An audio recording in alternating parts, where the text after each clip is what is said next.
We have a lecture presentation, an informal presentation about the materials, what is behind the materials. We'll all use them, but often we don't know what it is that we're using.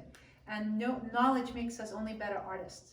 And Jeffrey Olson has actually traveled for this specifically to meet us from Seattle. Wow. This is for us. This is really not that he happened to be in Los Angeles and also doing this. He has actually, this is a partnership that we're developing with the Royal Talents, the company that is out of Netherlands and has about 7 branches. Jeff is the director of the art programs in the Northern America for the Rembrandt Paint and the Royal Talents. But he's also, as you could probably guess, a very good painter. He's a teacher, he's a representative for the materials, but he's also an artist, so he paints just like us. And that's why I'm so excited, because a lot of times art historians talk about paint and they have no idea. They've never touched it, they've never gotten dirty. Jeff had just recently had an exhibition, a very large exhibition, so I'm excited to also see his work soon. I wanted to also say how this all came about. It came about because one of you, Vicky, you know the student Vicky. Who knows Vicky? Yeah, she comes on Fridays usually, and Vicky says, "You always make us buy Rembrandt paint. You should be working with a company because you already." And I said, "Oh, this is just so ridiculous. Come on, you know, be officially. That's just." And then I just blocked it off, and she went and Googled it, and she found Royal Talents and sent me the link. And I said, "Oh, come on." Then she went and found that there was such a program as the ambassador for the company. And she said, "You have to apply." So she literally forced me. And then I got a phone call from Jeff for an interview. And this is how this relationship had happened. So thank you, Vicky in absentia. Yeah, thank you. And Jeff is going to just take it away. Thank you so much, Sonia, and thank you all of you for having me today. I really appreciate you taking the time out of your schedule. I know you'd rather be painting than listening to somebody talk, but I'm going to try to make it as informative, as engaging as possible. And as I go through, please don't hesitate to ask me any questions, what I'm talking about at that moment, or if something comes up as we're going through, please jump in. The more of a dialogue we have, the more informative I think it will be for everybody. And I always learn something too. You're always a student as an artist, and I think as long as you maintain that philosophy, you're bound to have success. As Xenia mentioned, I'm with Royal Talents. Royal Talents is a Dutch company, a manufacturer of fine art materials, colors mostly. They've been making Rembrandt oil paint since 1899, so they have a long history and tradition of making quality brands. They have several other brands under their umbrella, which I'll talk about as we get going. But today I'm going to focus mainly on oil paints, and we'll talk about that throughout the hour today. Royal Talents is based in the Netherlands, but they have affiliates all over the world. And I work for the North American affiliate, which is based in Massachusetts. And I am the art education director, so I focus mainly on art education. And as Xenia said, I'm a working artist. I taught university studio painting and art for about a decade. A little bit of art history mixed in there as well.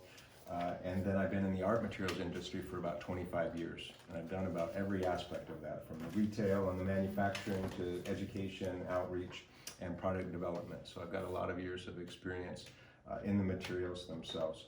And for me, it was just as much of an education as my MFA or whatever other time I spent in the classroom. You learn so much from the people who make these things, and that just informs your art, and as Xenia said, makes you a better artist. So I'm looking forward to sharing some of that with you today. I got some documents that I handed out already. The first is kind of the overview of what we're going to talk about today. And I'll go through these. Some pages I'm going to spend more time on than others just because of the time constraints we have. This is usually a talk that goes on for several hours. So we're going to abbreviate it and try to focus on what it is that you're most interested in. So slow me down if you feel like you want to hear something else. Beyond that, I'll just keep going through until we get to some of those points. We talked about varnishes yesterday as how it would be important to share some of that. So I made an amendment. Actually, I just pulled one of the other pages from the long presentation, and I'll talk about varnishes at the end. I also brought our painting techniques one. So part of my job is developing curriculum also. And this is one of the outlines that I give a lot of our ambassadors and demonstrators on teaching painting techniques. You guys are probably familiar with all of these, but I thought it would be worthwhile to share this with you. And if you have any questions on some of these techniques, I'm happy to answer those too as they relate to the materials that you use for them. And then I've got some goodies. Everybody's going to get some tubes of paint. I brought some of the fun colors of the Rembrandt line that I really like and people really like about it. So there's 120 colors in the Rembrandt paint line. They're really known as being a direct painter's paint. You don't need a lot of mediums or additives to get them to behave universally, and that's something I really like about them. But they're also known for their transparent earth colors, and so I brought some examples of those, and maybe at the end of the talk today we can put some of these out on the palette and you can see how they work. I think once you see those, you'll probably never buy another tube of sienna or umber again. These really perform fantastic, and they're really popular with figurative artists too in terms of the flesh tones. But they really are fun to see in action, especially the transparent nature that they have, but also when you tint them with white, they just change into another color altogether. It's really exciting. So we'll look at some of those. I also have some goodies up on here. Just so I get everybody's buy-in, I'm going to have a little quiz at the end. It's the teacher in me. So we'll have a little quiz at the end. And the winners, or the folks who answer those questions correctly, will get some sets of oil paint. How's that sound? Good? So everybody's paying more attention now, which is my goal. So that'll be fun. I brought only Rembrandt oil paints. We do make some other lines of oil paints too that are really great to try out. Cobra is our water miscible line. It comes in both a professional and study. I think what I'm going to do is after this is send some samples of that for you guys to try out as well. We also have an artist line, which is kind of the step below the Rembrandt in our ladder. We call this extra fine, and our Van Gogh oils are considered fine.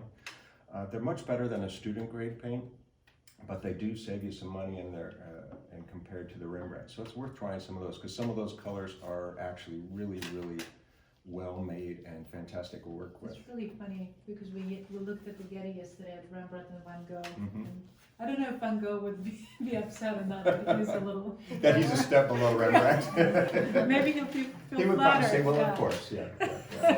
How can I be as good as Rembrandt? Yeah. So I'll send you some of those samples for you guys to try yourself, and so you'll get a chance to kind of check out the whole oil line for Royal Talents. The kickoff to my talks usually when I'm in the classroom is I like to compare alchemy with oil painting, and we talked a little bit about this yesterday. Alchemy is this mysterious type of chemistry that's been going on for centuries, and they really were the early chemists. But there's a strong affiliation with artists, and oil painters especially, with the idea of alchemy. Both historically in this idea of transformation, the alchemists looking to transform matter, and the artist transforming essentially dirt and oil into something else altogether too. So that idea of transformation is really shared by both.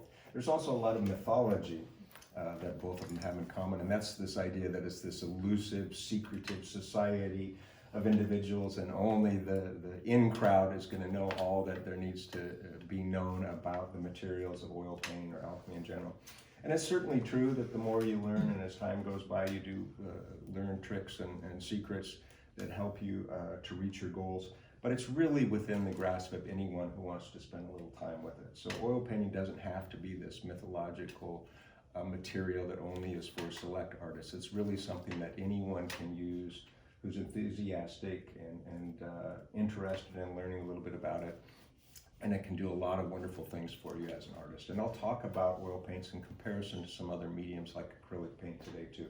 I paint primarily with acrylic, but I always like to keep my hand in oil paints too, because there are things that they do that acrylics won't do, and one always informs the other. I'll be working on oils and I'll do something that says, oh, I need to try that with my acrylics, and vice versa. So they really can feed each other. So, I always like to encourage experimentation in that way. I talked about Royal Talents' history, 1899. A lot of people ask about the royal designate. It was originally Talents, founded by Martin Talents, so the name comes from an individual. But in 1949, we received the royal predicate. So in the Netherlands, there's still a royal family, and it's akin to becoming the paint maker to the king, so to speak. In medieval times, you literally would have been the paint maker to the king. My friends ask me when I did a post about it, Yeah. if I'm getting a crown. We'll send you a little certificate that has a crown on it.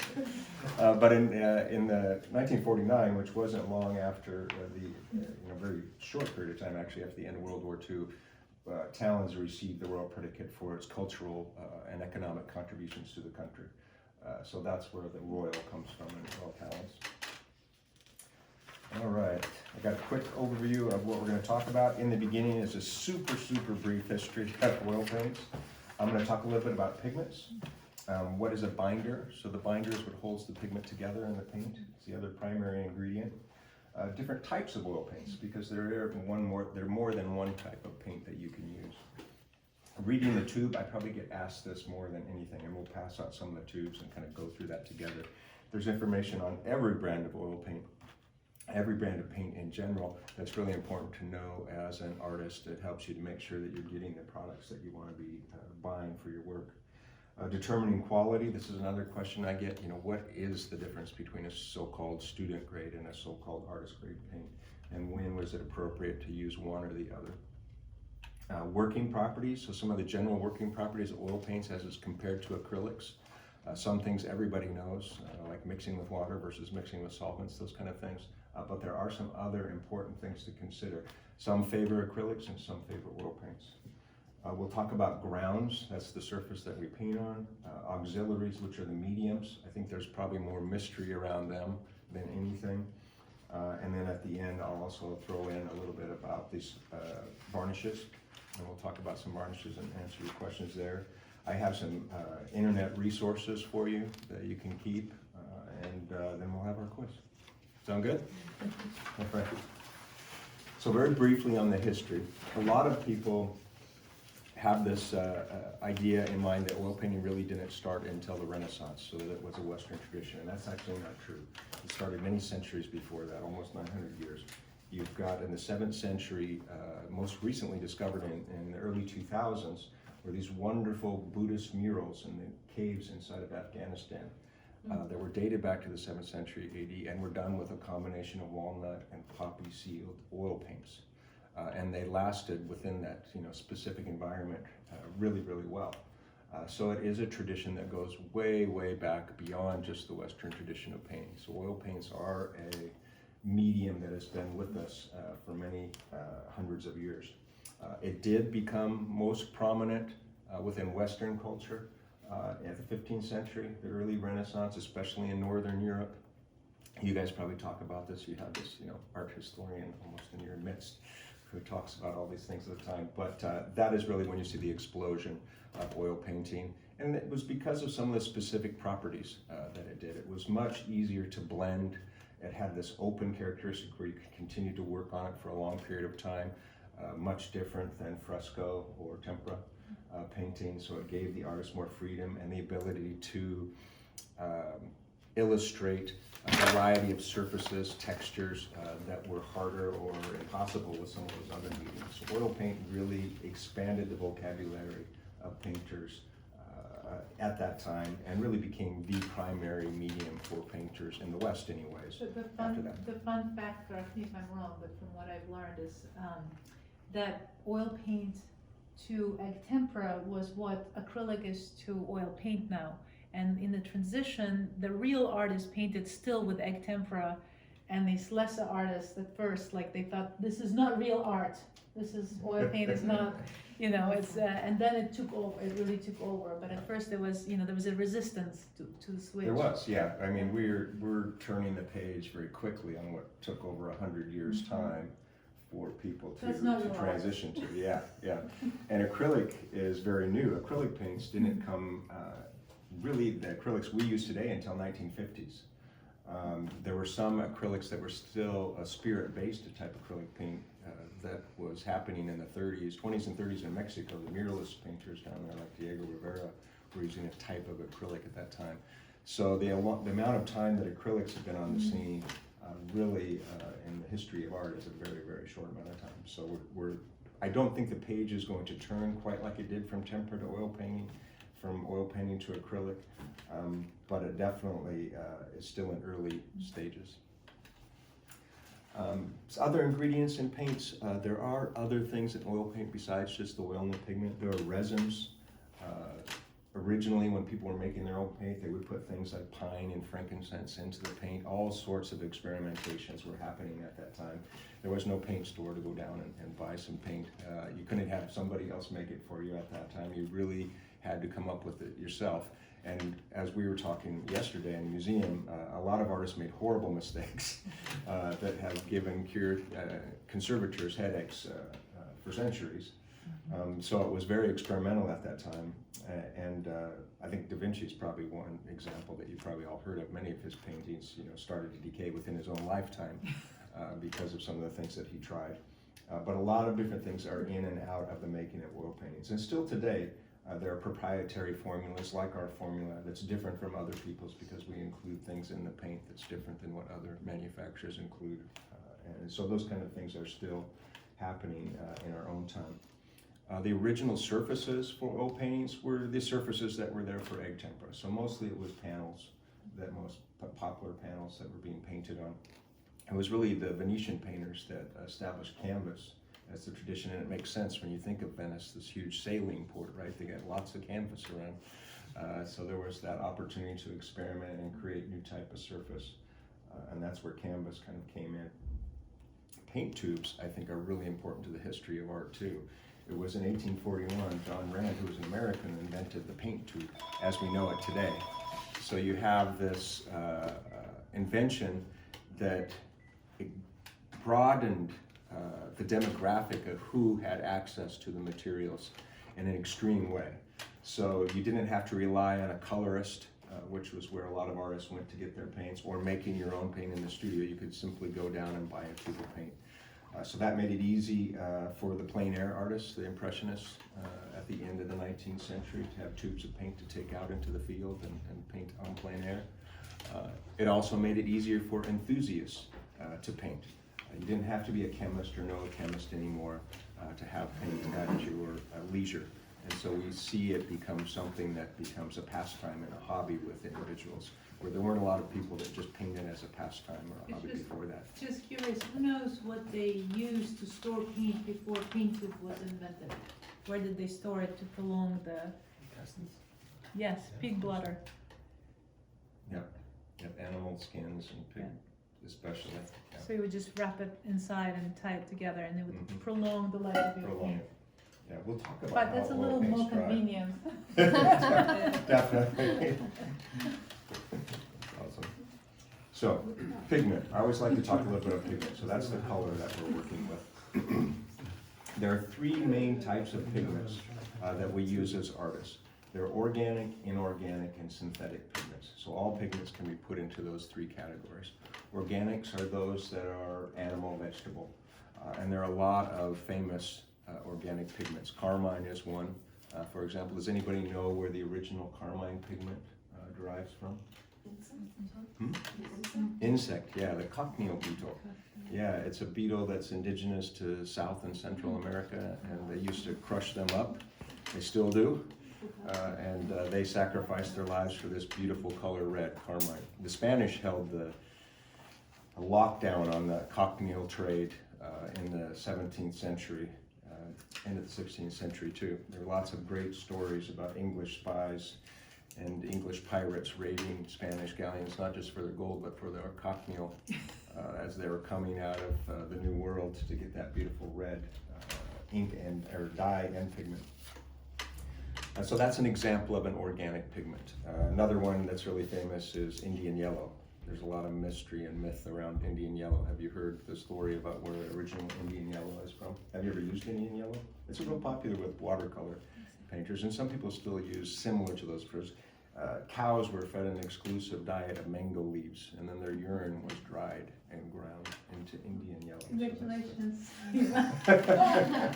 All over cows' face. I think these stories are fascinating for in and of themselves, but it's also interesting to see the lengths that artists would go to try to find new colors to broaden their palettes. And so those are two examples of going to great lengths to make colors. Inorganic pigments are all the minerals. Some of the most famous and oldest pigments are mineral-based pigments. So the oxides, for example, your iron oxides, the red, your yellow ochres are all mineral-based pigments. And some of the oldest pigments, you see them on the paintings of caves. They're laying just out on the ground in Australia. A lot of Aboriginal art is full of a lot of those beautiful oxide colors, mineral-based colors. One of the most famous colors in the history of art is a mineral-based color, and that's ultramarine. And you guys would probably know the source, the original source of ultramarine, which is lapis, which is a very valuable mineral, worth more than its weight in gold.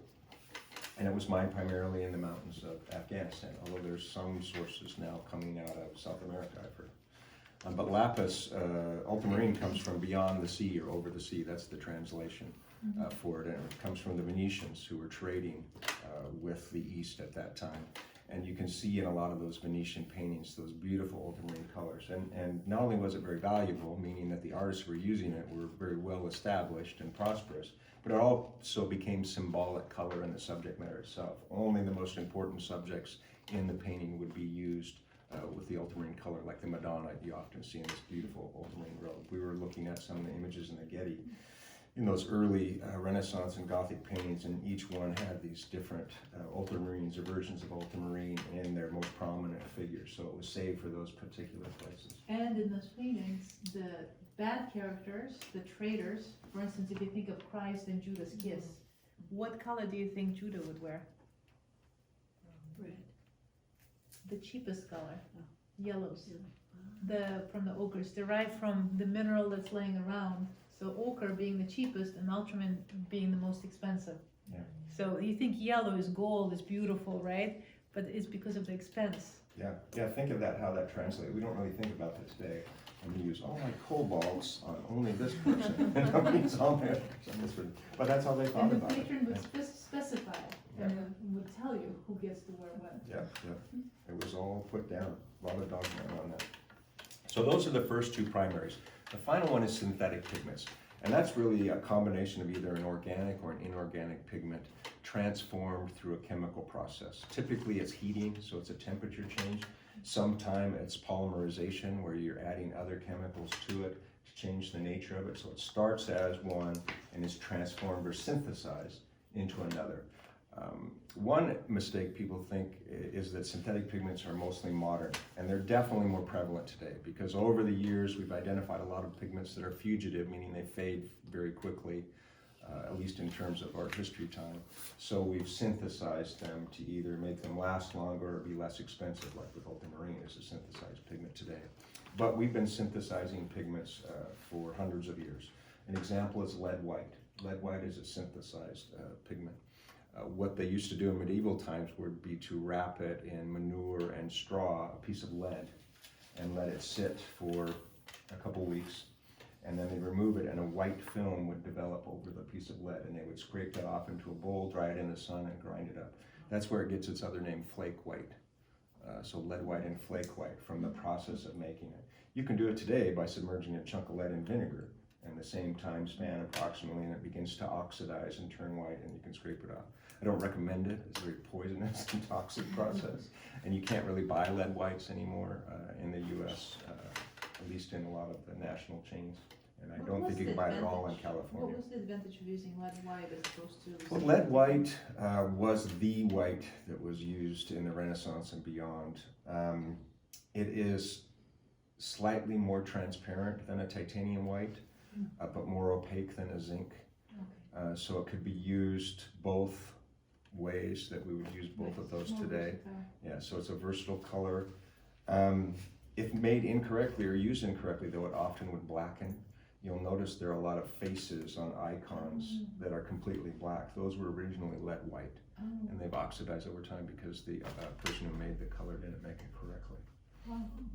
So that happens over time too. So lead white has its problems besides, slowly killing you.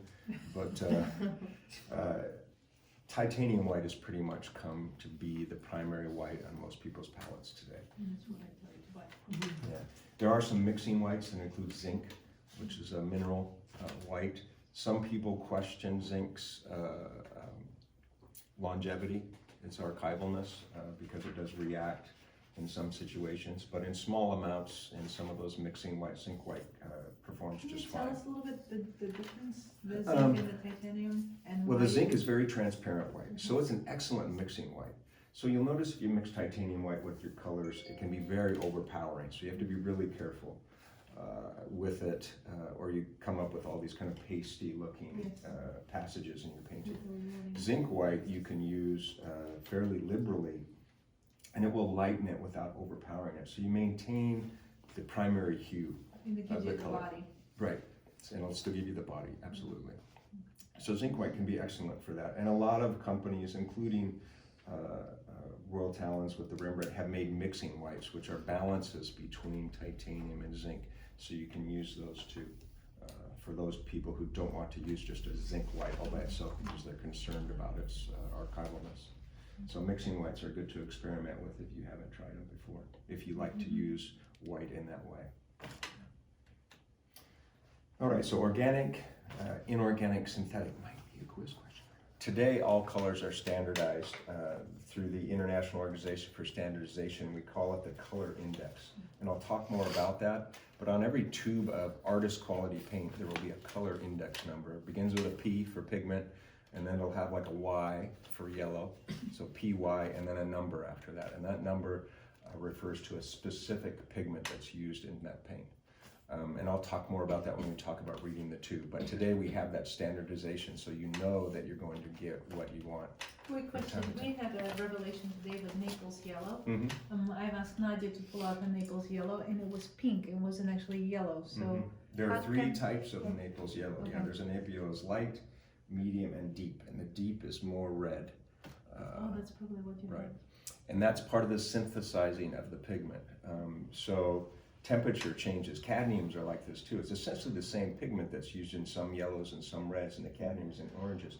But the temperature that it's exposed to, and they also add acids and different things to the cadmiums that change that same pigment. It's not because into of a brand, others. it's not the brand? Sometimes it's brands because we all have proprietary differences. Yeah, so the thing to check for is that pigment index number. So whether, let's say you're using a Rembrandt and a Van Gogh, or a Rembrandt and a Windsor tube, they may have different color names, the proprietary names, but the color index number will always be the same if they're using the same pigment.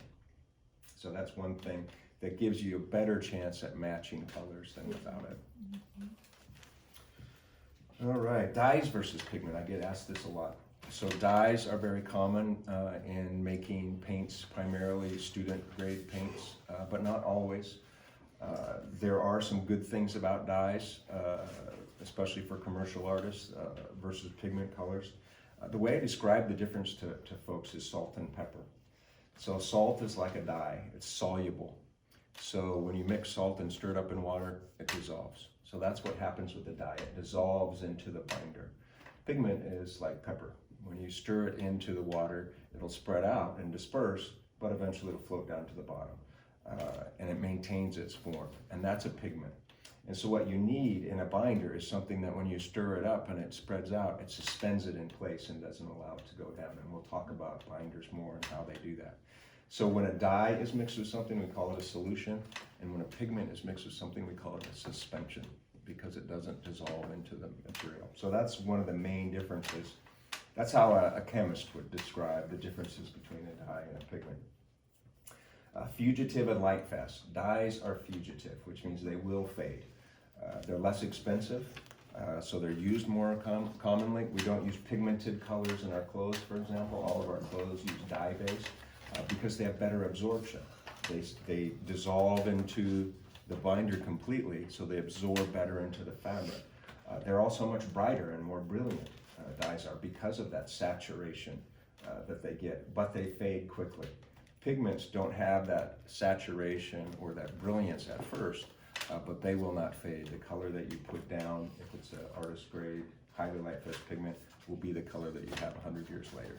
So color stays with you. So pigments have that light fast quality that dyes don't. Let's go ahead and go on to the binders. So all paints have a binder. We have the pigment on one hand and the binder on the other. For oil paints, primarily you're using linseed oil, which is the seed of a flax plant, and I'll talk about that in a minute. Acrylics, we have an acrylic polymer resin. Watercolors uses gum arabic. Gum arabic is the sap that comes from the acacia tree. Most of the binders have been around for hundreds of years. Acrylic is the exception. Gouache uses gum arabic or a different type of starch often in it. It gives it that opaque. Dextrin is what we use in ours. So there are a variety of binders, and they all have two qualities that's really important.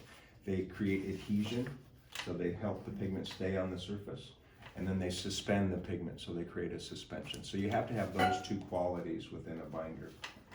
The third, some people would call a paint film, which means they dry and put a protective coating over the pigment, but there's one exception to that, and that's gum arabic. Gum arabic, which is the binder for watercolor, actually absorbs into the surface of the paper, which leaves the pigment sitting on top. That's why you can add water and reactivate the color, because there isn't a paint film over the top of it. And that's why watercolor has its specific brilliance too, because you're literally looking at pigment right on the surface of the paper, as opposed to light traveling through a paint film and then bouncing back through. So there's that one significant difference. So we talked about solution versus suspension. So let's talk about some of the different binders for oil paints. I mentioned linseed oil. That's the number one binder. It's made from the flax plant, the seeds, the same stuff that's at Whole Foods. Don't eat it though, or use it for cooking. Doesn't work good at all. It dries comparably fast with a drying oil. So that makes it popular and has made it popular. It has the best endurance. So when it dries and creates a paint film, it has the longest lasting paint film and the strongest paint film from all the other drying oils. Another popular oil over the centuries has been poppy seed oil. That's what they insist on using. Poppy seed oil? They've all used. Yeah, poppy seed oil is wonderful. It has the advantage of being non-yellowing. That's the one bad thing about linseed oil, is that it will yellow over time. Poppy seed is non-yellowing. It's used in the manufacture of a lot of white paints and lighter colored paints. It dries much slower than linseed oil in terms of the paint film that it makes, and it doesn't have quite the durability of a linseed paint film, but 7th century murals inside some Afghan caves would say that it's got some durability for sure. Walnut oil is another one that's really popular. It was very popular in the Northern Renaissance and the early Renaissance. Walnut oil was the primary binder for the paint that they used. It's even slower, right? It's a slower drying oil, absolutely. It's much less toxic. Not that the other ones are toxic, but this walnut oil is still used today in food preparation. Walnut oil can be used, it's used on a lot of cutting boards or any type of surface that comes into contact with foods. So walnut oil is probably the least hazardous oil to work with as an artist. It is non-yellowing, so it doesn't yellow like linseed oil. It doesn't have the durability of the linseed oil film. One other thing about it that you have to keep in mind if you use walnut oil is that it will go bad. So you need to keep it refrigerated. So if you just have a bottle of it, as soon as it's exposed to oxygen, bacteria can get inside of it and start to grow, and it can rot. And it smells really, really bad. So if you're going to use it, make sure you refrigerate it after you've opened it. Almost like a food product, right? But then it should last indefinitely. It isn't like it's going to go bad in a couple weeks once you open it up. A lot of people use walnut oil in place of solvents. So if you don't want to use, for example, any type of mineral spirits or terps with your paint, some people use walnut oil as a substitute. It's not shiny? No. I mean, it's no more shinier than the paint itself. Okay. So in that regard, it can be better sometimes than using a mineral spirit, because mineral spirit can make your paint matte and create sunken areas on the painting. If you have more mineral spirits than paint, for example, walnut oil, you won't have those kind of sunken matte areas. Excuse me, can you literally use the walnut oil like off the shelf at, You know, I've never tried that. It would be worth an experiment. Yeah. have some at home? Yeah, it'd be worth an experiment. It's not refined you to the just- same level as, Right. as an artist grade one. But I think technically it would probably I would be okay using it, cleaning my brushes. I don't know that I would be okay using it within the context of the paint. I don't know how long it takes to dry. Right. That's the trouble with a lot of oils that are used for cooking, is they just don't dry. If ever, Ever, yeah. So that could be Right, the 'cause they problem that have you'd to- run into. Yeah. certified survive That's a good question. nuclear bomb? I know, yeah, exactly. Safflower oil, Walnut oil, you can buy it in stores. You can buy it in the You store, can, you can buy flax oil too, but it's not the same as You can linseed use oil. it as a medium, a binder, or you can use it, No, it's real, we can have it at home. oh, cooking also. Cooking oil, yeah. You can use it in cooking. So safflower oil is another oil that's used commonly in the manufacture of paints, especially whites. Oils as well. So almost every manufacturer that I know today of modern paint uses a combination of safflower and linseed oil in the manufacture of its whites. Talons in the Rembrandt line, we actually have some that are safflower oil only and some that are linseed oil only and then some that are a mixture. So you can choose which one you want for whichever the purpose is. So it's a non-yellowing oil, a little bit longer drying time than linseed, but very good for the folks who are concerned about the yellowing aspect of linseed. Other ingredients are stabilizers, extenders, preservatives, solvents, emulsifiers. These are all things that are added into paint. Every pigment is different in terms of its absorption rate with the oil. So for example, titanium white, there might only be 50% pigment and 50% oil because that's the level to which it's completely saturated. Where a blue, like a Prussian blue, be almost all pigment, which is a little bit of oil. So every mineral, every organic matter has a different level of saturation. Sometimes those pigments have to have other things added to it to make them balance out or behave. So that's what a stabilizer is. Some pigments don't want to stay suspended or don't want to be evenly dispersed through it, so we add stabilizers to hold them in place. Some things, like especially in the organic side, can go bad, rot over time, so there are preservatives that are added. For student grade or study grade paints, however you want to refer to them, extenders are used. These are a transparent pigment, acts like a bunch of little mirrors in the paint, so you only have a little bit of pigment, and you add the extender, and that makes the mass tone of the color look good. It's only when you start mixing it that you start to see that there's not as much pigment in it, and we'll talk about that when we talk about quality. Emulsifiers are used in water miscible paints. So water miscible oil paints do not have any water in them. They're a true oil paint. They actually have an ingredient that I'll talk about later. This emulsifier is the same type of thing that's included in salad dressings to keep things from separating, that allow the water to be mixed with the paint. And I'll talk about that in more detail when we get to that section. So those are some examples of things. Emulsifier has been used for centuries too, by the way. Rembrandt used an emulsifier egg yolk, mixed it with his oil paints to change the working properties. He didn't want to mix his paints with water, but he did want them to dry more quickly and to have a little more texture and bite with the brush, and that's what he did to make that happen. So the three different types of oils, there are traditional oils, a linseed oil binder, there are alkyd resin oils, so these are called modern oils. They're not as popular as they used to be because now there are so many types of alkyd resin mediums that we use. You can turn any paint into an alkyd paint, but there were, and there is still one I know of out there that's an alkyd paint. So instead of linseed oil, they have this alkyd resin. It was actually made originally to be the coating of electrical wires. But it turns out it makes this excellent binder for paint. And one of the attributes that it has compared to the drying oils is that it dries much more quickly. So if you're doing glazes especially, and you're building up layer over layer over layer, you could do it much more quickly with an alkyd paint than you could with a traditional oil paint. And that's why we use alkyd, like GAM. Go ahead. Can you go oil paint on top of alkyd? Yes, you can combine the two, yeah. They can go either way.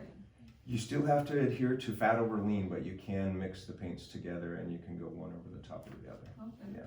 Yeah, there's no adhesion issue with alkyds or oils, and that's why there's so many alkyd-based mediums today. We have an alkyd resin medium. Galkyd is very popular on the West Coast by Gamblin. They're all alkyd-based resins that you can mix with the paint. They do have some toxicity to them in terms of the what they give off into the studio, so you want to make sure you have good ventilation with those. And then finally, water miscible oils, which we were just talking about briefly. They have that emulsifier. It's a lecithin. You might have heard that term before. Lecithin occurs naturally in most organic plants, for example. Soy lecithin is very popular. What's that? Soy, from soy. Soy, yeah, exactly. And soy is the one we use in ours. There are a couple that use this vegetable lecithin. to help have that water mistability. Some of the first generation of paints used a detergent-based emulsifier, the same kind of thing that would be in dish soap, for example. Today, a lot of dish soaps now are switching over to some of these soy-based lecithins to be the emulsifier that helps get the grease and things off or out of clothing, as opposed to petroleum-based ones. So it's kind of the new wave, but that's what's in a water miscible paint to make it behave. And you can mix water miscible paints with traditional oils also and back and forth because they are a real oil. All right, what's on the tube? So why don't everybody come up and grab a tube? I'll hand a couple. You can keep these, and I think there's going to be enough for folks. I have a second one as well. There's a transparent red oxide, transparent yellow oxide, transparent orange oxide, which is my personal favorite, and then a transparent brown oxide. And I'll use the white, because it's the largest, and look at that, of course it is.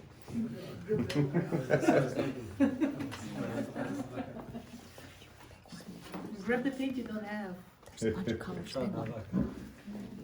Right, so I get asked these questions a lot, and when I used to work in the retail store, this was something that a lot of artists, I was surprised, didn't know when they come in the store buying paint. So I want to give you kind of a quick crash course on how to read a tube of paint. Some of the things I'm going to show you are things that are only on our tubes, but a lot of the things that I'm going to share with you are on every brand of paint. Sometimes in different locations and in different ways, but it's all there. So brand name and line. So obviously Rembrandt, you know, it doesn't say Winsor Newton. It could say Golden, it could say a lot of things. So the brand name of the paint is on there. The line, this is Royal Talent's Rembrandt paint, is what we have. The color name, you'll see we list here on the sides. It starts with English. Because this is a European Union paint and we operate in many different countries, you'll see many languages on our tube of paint. So most paints that are distributed internationally and within the EU have requirements for that. Usually it's English that's first. Mine just happens to have that, but a lot of our paints have Dutch first and then English second. So there's some Dutch pride going on there. You have a color number, and this is on the top of the tube right here. This is a proprietary number. So this is not what you would find in other brands. 105 is reference to the pigment titanium white for Royal Talents. So 105 is going to be titanium white with Rembrandt, with Van Gogh, with our Amsterdam acrylics, with our pastels. Whatever product we make, if you're using number 105, you're using the same pigment. So that's an internal reference, and if you're using our products, that's something that you can use. Hey, I'm using the same pigment when I put these together in my work. So that's a nice feature to know. Transparent to opaque. So you'll see this little box here. Mine is a completely black square. There are 4 symbols that you can encounter here. There's completely black means completely opaque. If it's only half black, a diagonal, so part is black and part is white, that means it's semi-opaque. If it has a line through it, that means it's semi-transparent. And if it's just an empty square, that's completely transparent. Who knew this? I never knew this. Normally yours. So that's our symbol, and a lot of paint makers use that same. Some people will just say transparent, semi-transparent, opaque. So this is really important to know, depending on what you're doing as a painter with your paint. If you are somebody who likes to do a lot of glazes, you're going to be leaning towards those transparent colors because they make your life a lot easier. Yes. If you're looking for something with coverage, you're layering broken color one over the top. Opaque colors are more successful for that. So knowing whether a color is transparent, opaque, is something that's really easy to identify on the tube and helpful to you as a painter. You just have to know and guess it. Well, we learn over time, right? Like Yeah.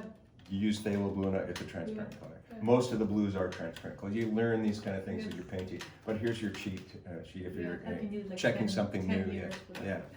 Like, oh, that color looks good. What is that? Oh no, that's opaque. I want to see.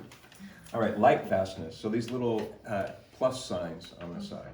This is whether or not it's a light fast pigment or not. 3 pluses is the best rating. All the Rembrandt paints are excellent rating like this. They'll all have those 3 plus signs on it. Means how long it That means it's stays. tested for 100+ years under museum-like conditions. If it only had 2 plus signs, that would be considered good. That's 25 to 100 years. 1 plus sign is considered fair. That's 10 to 25 years light fast. A 0 or no symbol there means that it's fugitive. 0 to 10 years, that's all they'll give it. That usually means that it's a die. Most dies have a 0 there or a negative sign. And again, we all have our different proprietary ways of saying that. Some companies will just say, you know, what it is, light fast, not light fast. There's an ASTM rating standard that's a 1, 2, and 3, and that's another way, and that's kind of what this is based on. But that's something that's really important if archivalness is important to you. I mentioned dyes being good for graphic designers and illustrators. Dyes really are brilliant and luminous, so they digitally reproduce very well, but they'll fade over time. So if you're reproducing your work like an illustrator, graphic designer, and you want the best punch, dye-based colors can be the color for you. If you want your painting to sell for, you know, $10,000 and be around for generations, then you want something that's light, fast, and archival. Does that sort of designation change based on like the solvents or the mediums you might have? Typically no, but you can add things to extend it. So there are now varnishes that have UV protection, so they can reduce the amount of exposure to light that the pigments receive, so that can extend it. When you're painting in the painting process, adding mineral spirits or things like that, you're not going to affect the pigment's light fastness. Okay, good question. All right, the volume, you'll always see on the back of the tube how much paint is in it. I've got the 150 mil, you guys have the 40 mil tubes. There is the serial number, which is right next to the barcode. So why is this important to you? If you ever get a bad tube of paint and you give us the serial number, we can track it down to a batch. So these paints are made in a batch. So imagine a giant KitchenAid mixer in your living room. That's where all the ingredients get mixed together based on formulas that have been around for centuries. That then goes to a mill. Has you guys seen a paint mill before? Imagine 3 giant rolling pins, one stacked on top of the other 2, and the paint gets squeezed through them and out into this big vent. It's eye candy for painters because this paint comes oozing down this mill into the bucket, and it gets redone over and over. So in the beginning there's a little bit of a gap, and that gap gets less and less and less each time it gets run through the mill. So it reduces the size of the pigment particles each time that it goes through. You can't just do it all at once because sometimes you can rupture the particles. And the more times it goes through the mill, the better the dispersion of the pigment through it. So mixing is first, milling is the second part. Then they check it or test it. They actually have this little tool called the Hegman scale. And this is done with the human eye, and they put the paint on it and it shows you the micron level at which they can see the pigment. And it has to be between 25 and 35 microns to be an artist grade extra fine paint. And they will say, yes, this is done, and they send it to be measured in the lab with a computer, and they are right 99% of the time, which just blows me away that somebody could see that and then send it in and always be right on how much grinding it's done. Is there somewhere where we could go to visit and see this? If you or are is that ever like in the Europe? Netherlands, Yeah. if you're ever in the Netherlands, you can see our process. Not in LA. But if you're not going to go to the Netherlands, there are U.S. manufacturers that do tours of their product. Is there a video that you manufacturing. have of that? You know, they don't because they don't want to give out their secrets to everybody else. There are little clips here and there, like you can get a still photo of the paint being mixed or a still photo coming out the grill, but they don't allow any videotape or cameras into the rooms. Yeah. Gamblin in Portland does tours through their process. Who? Gamblin Oil Paints, they make their paint in Portland, Oregon, and I know that they've arranged tours. I've been on their tour before. There are a couple others, but most of the paint makers are in Europe. Sennelier, Windsor, us, and some of the other main brands. The factory is in Apeldoorn? Apeldoorn. So if you do go to the Netherlands, it's about an hour train ride from Amsterdam to the east. It's a day trip you could take. So if you're staying in Amsterdam, you could hop on the train. Apeldoorn's not a big village. It's easy to find royal talents. They have a creative center where you can literally play with any of the materials that we make and have experts there to answer questions, and then you can sign up for a quick tour through the facility too. It's pretty amazing. I love seeing all the bags of pigments. The paint then gets put in a bucket or a batch, and it sits and rests over time until they make sure that no strange things start to grow on top of it or if it starts to separate.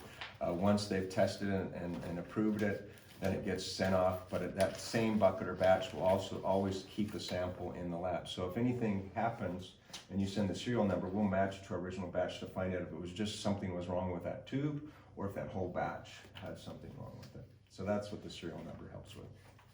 For you as a painter, it really is going to be not So that next big time a your deal. painting is not coming out great. You can blame it on the paint.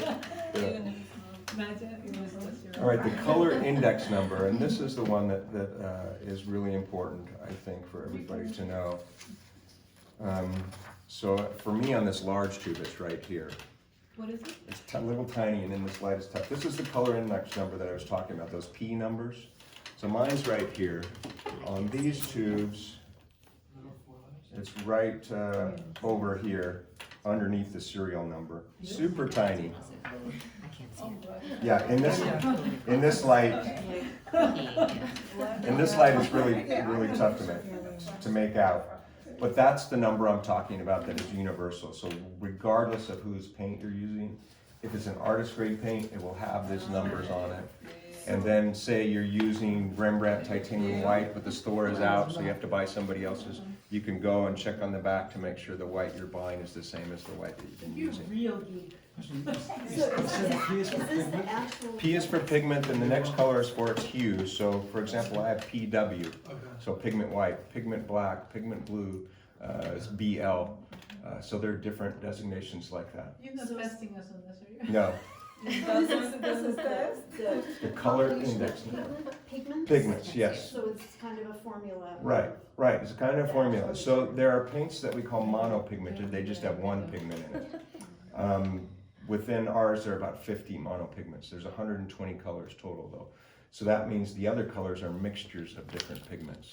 Sometimes they're pigments that you can mix yourself, but sometimes they're pigments that aren't available by themselves. They're used only in mixtures. We had a question from a student. Why would you need so many colors? Can't you mix them?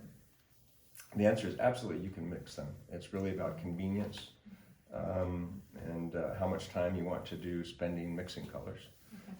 So absolutely, you can mix colors. There are some colors that are proprietary that use a combination of other pigments that you may not be able to find one of those pigments to mix your own, especially when you get into some of the newer colors. But for the most part, I myself, I use 12 colors, and I don't vary from that very often. Most palettes, On my website, 13 colors. yeah, most palettes include a combination of a cool and warm of each primary. So a cool and warm yellow, a cool and warm red, and a cool and warm blue. And then white. I mean, that would be the minimum palette. Yes. Some people want to add a black to that. So then you have a black and white and then those 6 primaries. And then the other addition you might add would be some earth tones, like some umbers or siennas. But then that would be really a complete palette to mix almost any effect that you could get. How often do you create a new color? Depends. We haven't changed the number of colors in the Rembrandt oils for many years, but this year we are extending the Rembrandt watercolor line out with 20 some new colors. A lot of the water-based colors like acrylics and watercolors, they're adding colors all the time. And it's because the polymer of those and the nature of those binders allows you to use different things for pigments that you couldn't use with some of the others. One that's real popular, interference colors, you may have heard, or pearl colors. Those are real popular in acrylics and watercolors today. They're magical. They do all sorts of fantastic things for your paint. They really increase the luminosity when mixed with other colors, but those aren't available in oils. So You do have some of the golden or shiny oils, right? yeah, an interference pigment is like a soap bubble. It reflects off the surface, but you also get this light that bounces around inside of it and reflects back its complement and sometimes a whole rainbow of hues. So it's a very unique synthesized pigment, an interference pigment. I use the powders a lot, like they can all Yes. look white, but one is white with pink. Right, one's white and with if you put blue, it on a one is- black ground or a dark ground, then it it's explodes with crazy. color, yeah. Yeah, I use them for sculptures. Right, and the most common way that painters use them is to mix them with other colors to increase the luminosity of those colors. So if you mixed interference blue, for example, with a transparent blue like a phthalo, it'll just burst with light compared to without it. Oh, Yeah, so it can be really, really neat. It doesn't have to be unicorns and rainbows. It can be used for serious effects and luminescence in painting.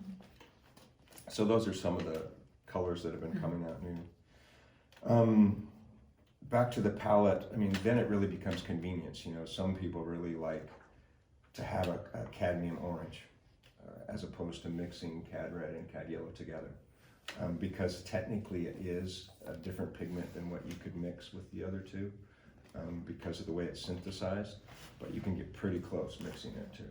So there are just some colors that people like to have because it's I would convenient. also say for me, if you've painted for a while and your paintings start to look the same, you might not know to make some color. And I sometimes randomly will buy a color I've never used and it changes the way I paint just because I didn't know to use it, right?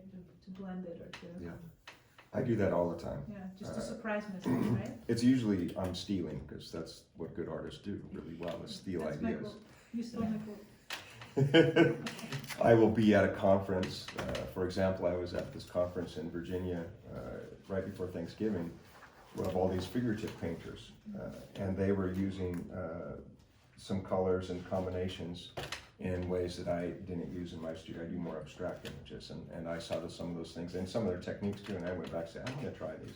The first thing I did was paint a portrait, which I hadn't done in like 20 years, but that helped me kind of get into the swing of it with my own paint. And so I'm always looking for something to throw it in. You know, when you hit a groove, I call it a groove, you crank out a bunch of paintings because you're just in that place and you're having success, and that becomes a body of work. But then when you get to the end of it, you're kind of exhausted and you need to start something. So you need something to throw in there to be a catalyst for growth. I don't want to just paint the same 20 paintings that I just did. I want to paint 20 new paintings. And it could be the color simply or just the format of your canvas. Yeah. Change the format. So it's always good to throw new things in the mix because you never know where it's going to lead. That's one of the adventures of painting that makes it so exciting for me anyways. So the color index number is probably, if I taught you anything about what's on the tube, that's probably the most important thing. And I did include an email or a web address, Creations website. It's the color index number for every pigment. It looks like it was invented at the beginning of the internet, but it works really well. So it literally has these little boxes on top that are colors, and you click on the yellow, for example, and then you'll see this long list of every yellow pigment.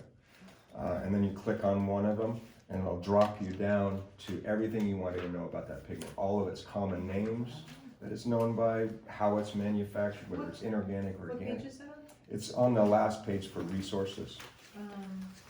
Is it a page number? It's the 15 maybe?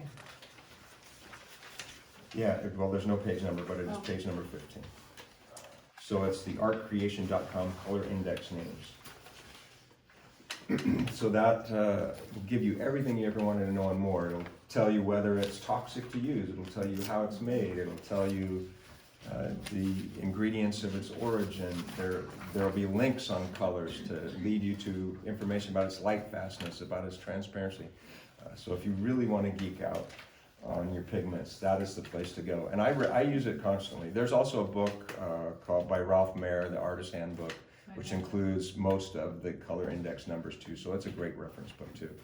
The difference is that there are more colors on the web and links that you can take to other websites that give you even more information than you bargained for. Some of these things that I'll go through real quickly, weights and measures, that's only going to be on European Union ones. That's the little EU sign right there by that little E sign. That means that this actually is 150 milliliters. You've got the recycling symbol on here, this one here. This doesn't mean you can recycle this. This means that we use recycling in our manufacturing process. So that's kind of a little badge of recognition in the European Union for how we manufacture. Approved product seal. I have this AP on here. This is from the ACMI, the Art and Creative Materials Institute. It's an American or North American. So every product sold in North America has to have this on. This means it's an approved product. It's safe to use for you in the studio and the environment. The only colors that you won't find that we make that don't have the symbol are the cadmiums and the cobalts. Those are known to be a carcinogen in the state of California under Prop 65. A couple myths about that. Getting cadmium or cobalt paint on your skin will give you cancer, myth. Eating cadmium or cobalt paint will give you cancer, that's a myth. Breathing in ground up pigments or raw pigment in its powdered form will give you cancer, yes. So the paint has to be in its powdered pigmented form to make you ill. In the environment, same thing goes. You would have to use tons of this stuff and down your drain for it to start to poison the groundwater. Anything you look up on the subject will tell you that the real danger with cadmium comes from batteries. So when batteries go in landfills, they leach cadmium into the groundwater, and that's a problem that we've been fighting for many years, and it comes from another industry, not the art industry. We use about this much the cadmium cobalt compared to the rest of manufacturing. And the amount that we generate is very, very little. In a big class like this, you're probably okay. If you had a classroom that was filled with 25 students all day long for 5 days a week, you would want to have a vat to just dispose of your cadmiums and your terpenoids and whatnot, and have that picked up and disposed of properly. But in small use like this, you guys are probably fine. So it really depends on how you use it. If you can use those paints safely without getting sick. Now that doesn't mean you won't have an allergy to it, or an allergy to linseed oil, an allergy to some pigments. But the cadmiums and cobalts are generally safe to use as long as you follow those. Professional student grade paint. I think the biggest thing to know here is the light fastness of artist grade paints is always going to be excellent. Some student grade paints will not. Exclusive colors are those cadmiums and cobalts. Those will only be found in artist grade lines, typically not in a student grade line. The color range is limited in a student grade paint. And the series, so that series 1, 2, 3, 4, 5, 6, 7, 8, this was something on the tube too that you normally find. This is series 1. That doesn't mean that the pigment is inferior. That means that it's just easily accessible and inexpensive to manufacture. So the higher the series number, the more expensive the pigment. That's what makes the paint at a higher series more expensive. The pigment that's in it, not the quality of the paint itself. I have a question. If you use a lesser paint for underneath layers and put a better paint on top, does it actually affect your painting in the long run? No, and that's very common practice. The mass tone of the color, which I talked about briefly, which is this test, and that if you can make it out in that little slide there, that's how we test a paint. The mass tone is when it comes out of the tube. So a student grade paint often looks just like a professional grade paint if you don't mix it and just its mass tone. So they work really well for just squeezing out of the tube and doing underpaintings or sketching in your composition. But when you start to mix the colors, that's when you really notice the difference. Because they have fillers or extenders, they don't mix as well and you end up getting a lot of muddy colors. So absolutely do your underpainting. Won't affect the room. Won't affect it. When you start mixing colors, that's when you want to make sure you're using the better paint. Some artists just do single colors and don't mix, and they use some of those less expensive paints because they're using so much of it. Thank you. She has to Sorry. say- I'm Oh, sorry. I'm sorry. I have to rambling leave as on. well. she has to No, I kiss us. totally understand. I start talking about these things We appreciate and it. it goes on and on. A quick few things about differences between oil and acrylic that I think are most important. Everybody knows that the drying time is different. Pigment loads are greater in oils. Oils can hold more pigment than acrylics. The paint film of oil is a little more brittle, so acrylics have a stronger paint film. They're more flexible, you can use them on more surfaces. Mass shift. Acrylics evaporate, oils oxidize. So that means as oils dry, they're absorbing oxygen. When acrylics dry, they're evaporating, so they're losing mass. So the brush stroke you make with oil will be the same wet and dry. The brush stroke you make with acrylic will shrink, so you won't have the same texture with it that you had when you first laid it on, even with a heavy body acrylic. Color shift. Oil paint, wet and dry, it's the same color. Acrylics shift, they get darker as they dry. That's because the binder for acrylic is milky white and it tints the color slightly when it's wet. And as it dries clear, and it means the color darkens. So that will affect you if you're somebody who's coming back the next day and trying to match a color. You won't be able to do it visually, you'll have to know how you mixed it. So if you're going to be painting for several days and you're mixing colors, you want to mix enough of that color that you can come back the next day and use it again. Solvents, water versus terps. Cleanup is definitely easier with acrylics. And then overall versatility probably is on the side of acrylics, just because of the different surfaces you can use it on. But the color and the integrity of the brush mark and the ease of blending and matching colors, that's definitely on the side of oils. And there are more oil colors than there are, although acrylics are quickly catching up. Grounds I won't spend any time on unless you guys want to talk about grounds. That's the gesso. So you guys, I've never used your grounds.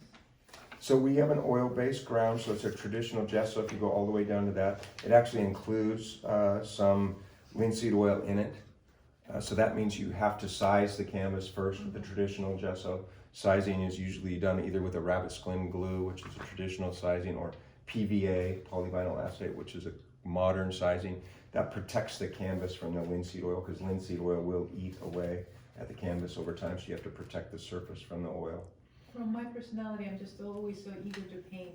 Acrylic gesso is the most common, yeah, so you don't have to size it at all. Right. So the modern gesso, acrylic gesso, is the most common gesso used today for oil and acrylic paint.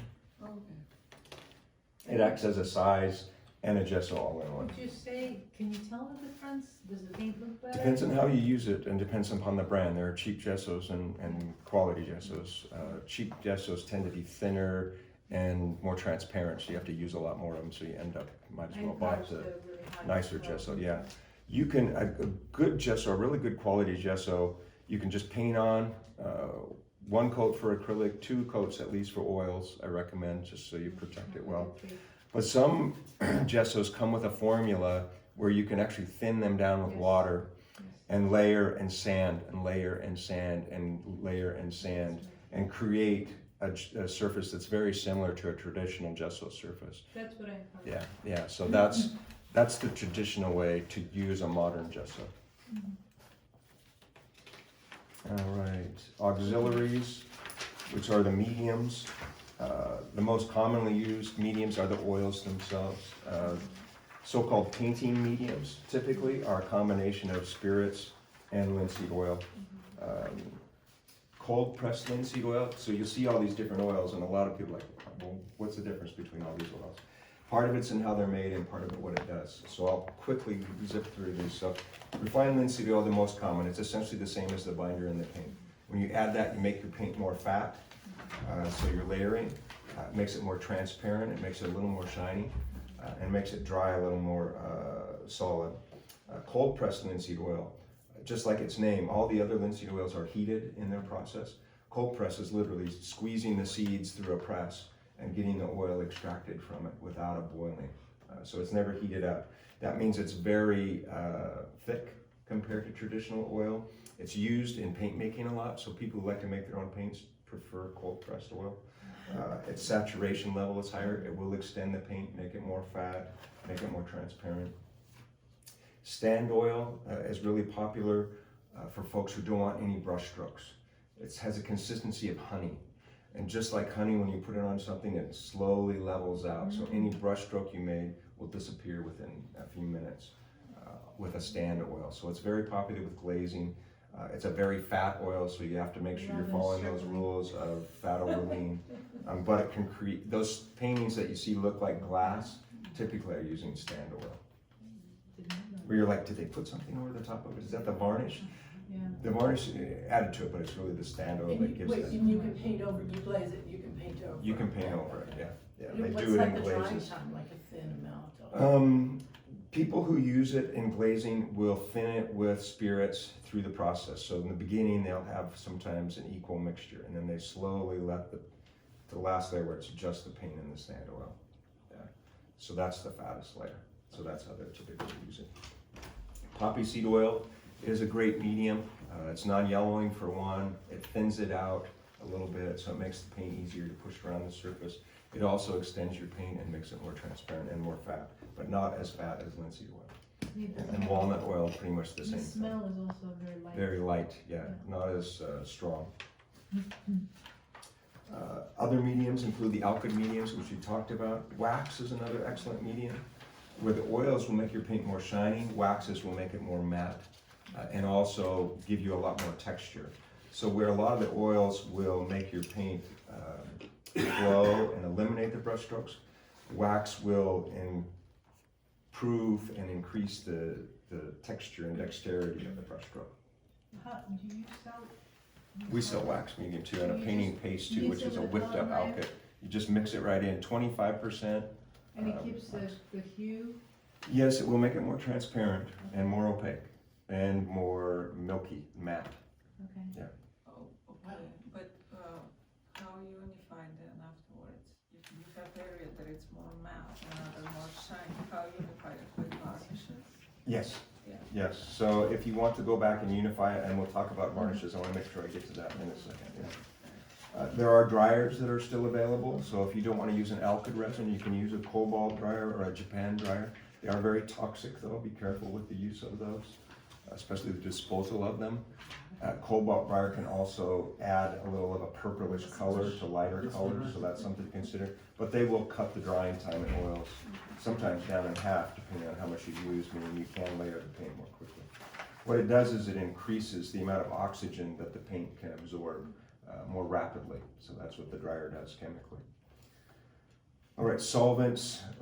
Any questions on solvents? I included lavender oil here as an alternative too sometimes, so if you don't want to use mineral spirits or A turpentine. recommendation that, the ones that you like or recommend? I think most of the odorless mineral spirits are pretty equal.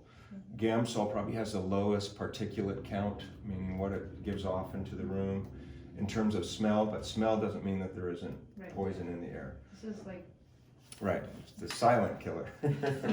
getting Definitely not as dangerous, but anytime you're using any kind of spirits, you want to make sure you have proper ventilation in your studio.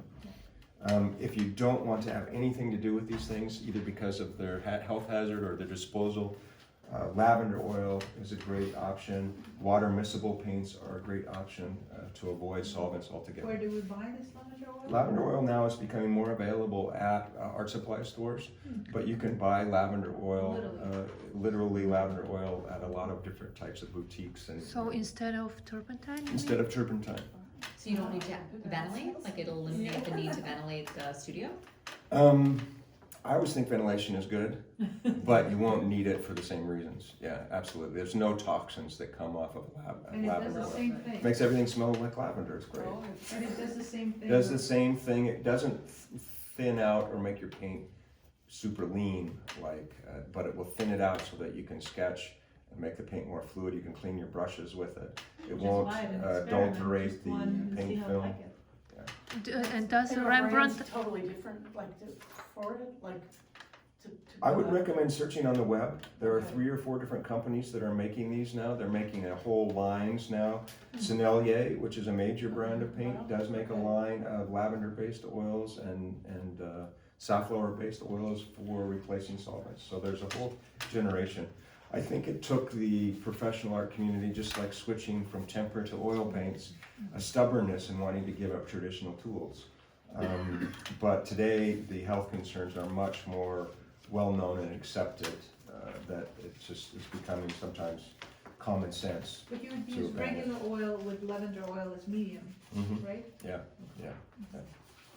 There's some resources, and then finally we have the varnish section.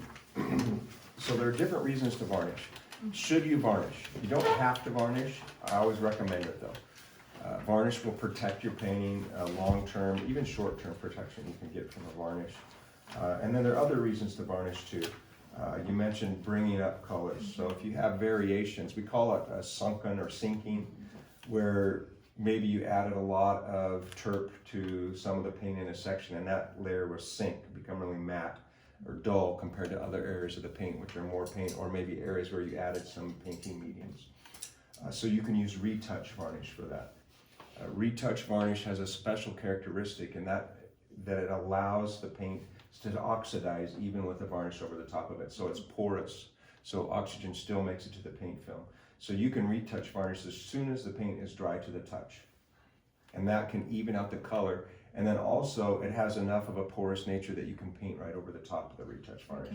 So you can continue to paint on it. So you can use retouch varnish to bring the level of matte or gloss to an even place where you can continue to paint Do you again. guys sell that? Yes, And that's for all, you could That's do the that paint, all the whole over. painting. Okay, Just okay. sounds You wanna kinda make It like- sure- sounds like a spot, yeah. like maybe. You wanna make sure that the paint is dry to the touch, because Okay. retouch varnish can activate the paint if it isn't, so that you'll see that right away.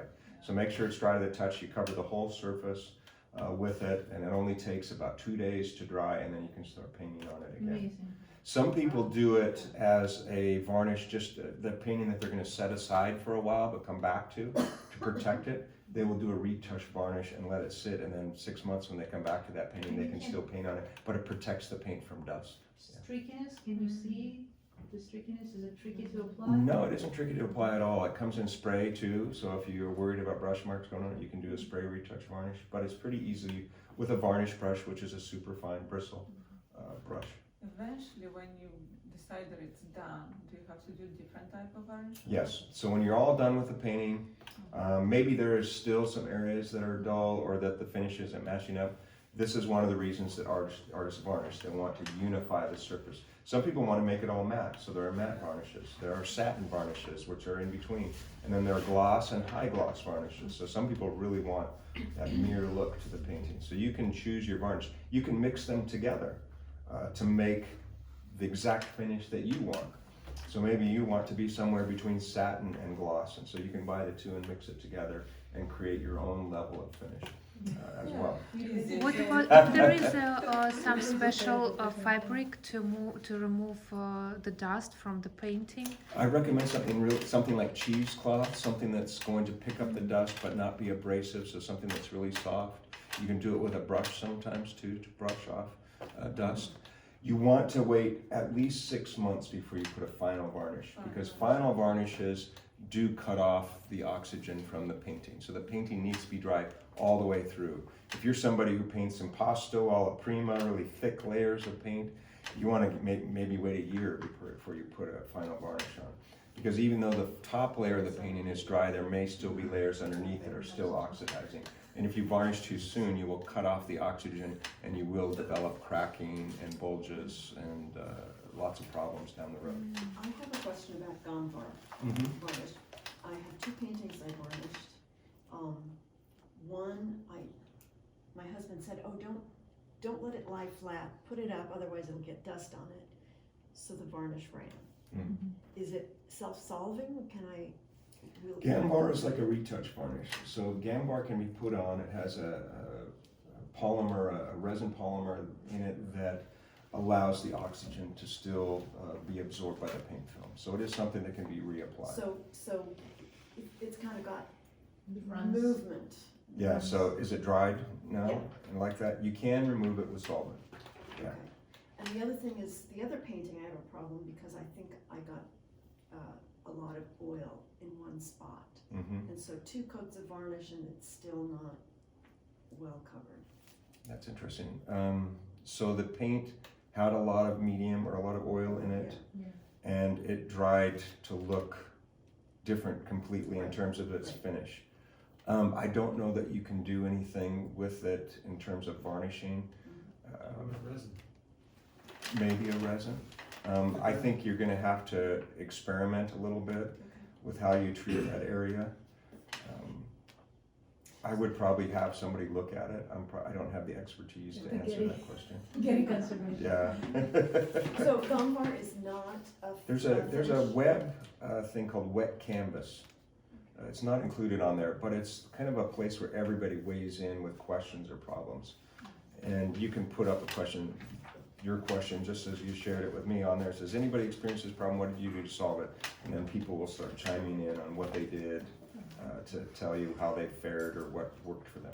And then is Gomvar a finished varnish or not a finished varnish? I don't think of it as a finished varnish. The folks at Gamblin may speak otherwise about it. Okay. I think that if you put it on and didn't do anything else, your painting would be just fine for as long as you wanted it to be. It just has that added benefit of a retouch varnish. Retouch varnish you could put on and leave too. They're going to be fine. They just have that ability to let oxygen in to the paint film. Traditional varnishes are the tree resin, so you're talking about your Damar, your amber, your shellacs, which is an insect-based varnish. Most varnishes today are synthetic varnishes, though. A question I get a lot is, can you use acrylic? There are acrylic varnishes now and oil varnishes. Can you use them interchangeably? And the answer is yes. You can use them on oils or acrylic separately or together. The difference is that acrylic varnish has an acrylic polymer versus the oil-based polymer, or the terp that's in it in the oil varnish. But you can use an acrylic varnish over an oil painting. So varnish flat or varnish vertical? What's your? I say varnish flat. You just want to make sure you have a dust-free area, because that's exactly what's going to happen even with a traditional varnish. As soon as you tip it up, depending on how thickly you apply to it, it's going to run. Yeah. Another method for removing those spots on your canvas that are dull or too shiny is to oil out, and this might be a solution for yours. So instead of adding a retouch varnish or any type of varnish, what they do is you mix a little bit of linseed oil with a little bit of mineral spirit, kind of a 50-50 combination. You can experiment with it. You can use turpentine instead of mineral spirits. They're different things. You can brush it on. I recommend using like a cheesecloth, and so you have that aside and you dip your cheesecloth in it, or you use a brush and dip it in it and rub it in, or they call it oiling out. So it has to be dry to the touch, and then you use that, and that unifies the surface too, but doesn't do anything as far as layering a varnish over the top of the painting. You're literally oiling out the surface to create a unified sheen on the top. So that's another option too. Some of the tips I included: use soft sable or synthetic sable brushes. They make some excellent varnish brushes that are called varnish brushes. I recommend using those. They'll eliminate streaking. The painting surface has got to be clean and dry, so always clean the surface before. Just a damp cloth, cheesecloth, something small that's not going to crush, so you get any surface dust that might have built up on the canvas. Even a canvas that's sitting vertically will get some dust on it, so you need to apply it in that way. Some of the synthetic varnishes that are out there that we talked about allow oxidation. So Gambar is one, retouch varnishes. Those are great to use, especially if you've got a deadline. You don't have time to wait 6 months for your painting to dry before you varnish it. So you can use Gambar or retouch varnish to send it to the show. Just a question: when you cleaning the dust with that cheesecloth, did you say use something else? Add something else to clean up the dust? Or just the... You can just use water. You can use a light bit of oil. You can use a combination of a mineral spirit and oil on the cheesecloth if you want to clean it up. But then do you need to let the oil dry before you? If you use those things. That's why just a damp cloth is Okay. faster. Okay.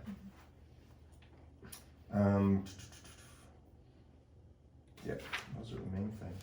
And then the last thing I included, which you can kind of take on your own, is an explanation of what some of the basic techniques that you're probably already learning, and then a few of the tips that I've received from other artists as well as my own experience. And so now you ready for a quiz? Yeah. Okay, Xenia, you're going to join me, so you have an important job. I'm going to ask the question, and those of you who are going to answer, you need to raise your hand. Don't shout out at the answer. Raise your hand, and Xenia's going to pick the person who raises their hand first, and then you'll have an opportunity to answer anyway. If you get it incorrectly, we'll go to the next person. I have to see this. All right. VR camera. All right, we're going to start with the big one first. I'm just going to go right to town. And I'm going to ask the question that I gave everybody a hint. Remember, open book test. Name the 3 types of pigments. Organic, inorganic, and synthetic. Very good. All right. Wait a minute. You don't have oil paint, do you? I don't. So this is her first oil paint. Great. Awesome. Awesome. What is the name of the number on a tube of paint that tells you what pigment is used? Hand. What the name for it is? How you call it? What's it? Yeah, I refer to that little PY12 as the blank number. Yes, Color Robin. index. Color index number, very good. Little set of oil paint. All right, I've got this wonderful pad here. This is an oil paper pad. This is great for sketching, but it's treated paper that you can paint with oils without gessoing it. So it's a nice sketch, prep sketch. All right, so how about the year that Royal Talons was founded? 89. Was it 1889? 1899, very good. It's close enough, nobody else has it.